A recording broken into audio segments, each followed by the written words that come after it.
ഈ വീഡിയോ ഒന്ന് കണ്ടു നോക്കിയേ. Oh, baby, you okay? Oh, are you okay?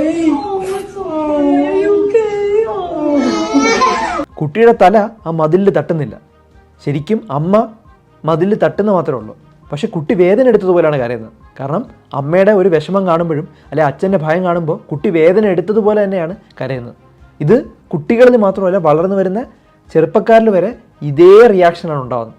നമ്മൾ എങ്ങനെയാണോ ഓരോ പ്രശ്നങ്ങൾ ഹാൻഡിൽ ചെയ്യുന്നത്, അല്ലെങ്കിൽ നമ്മൾ എങ്ങനെയാണ് ഓരോരോ കാര്യങ്ങൾ കാണുന്നത്, അത് തന്നെയായിരിക്കും കുട്ടികൾ കേൾക്കുന്ന മനസ്സിൻ്റെ ആഘാതവും. അവരുടെ മനസ്സിലുള്ള നെഗറ്റിവിറ്റി, അവരുടെ മനസ്സിലുള്ള സ്ട്രെസ്സ്, അവരുടെ മനസ്സിലുള്ള എല്ലാ ഇമ്പാക്റ്റും നിങ്ങൾ കൊടുക്കുന്ന റിയാക്ഷൻ അനുസരിച്ചാണ്.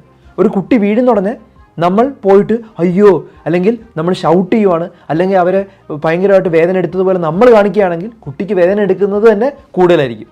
അതേ സമയത്ത് കുട്ടിയെ എൻകറേജ് ചെയ്ത് വീണ്ടും എഴുന്നേറ്റ് നടക്കാനായിട്ട് പറയുകയോ അല്ലെങ്കിൽ വാ നമുക്ക് നടന്നു പോകാം എന്ന് പറഞ്ഞ് നമ്മൾ വലിയ മൈൻഡ് ഇല്ലാത്ത രീതിയിൽ നോക്കിയാലും ശരിക്കും വേദന എടുക്കാത്ത പോലെ കുട്ടി എഴുന്നേറ്റ് വരുന്ന കാണാം. എന്ന് പറഞ്ഞ് നമ്മൾ നോക്കരുതെന്നല്ല പറയുന്നത്. എന്തെങ്കിലും പ്രശ്നമുണ്ടെങ്കിൽ ഉറപ്പായിട്ടും അവിടെ ഹാൻഡിൽ ചെയ്യണം. പക്ഷേ പലപ്പോഴും നമ്മുടെ ഈ സ്ട്രെസ്സും അതുപോലെ നെഗറ്റീവും അതുപോലെ ഈ ഒരു ഫിയറെല്ലാം കാരണം ഇത് കുട്ടികളിലോട്ട് കയറും. അവർക്ക് ചെറിയ പ്രോബ്ലംസ് വരെ ഹാൻഡിൽ ചെയ്യാൻ പറ്റാത്ത സാഹചര്യത്തിലോട്ട് എത്തും.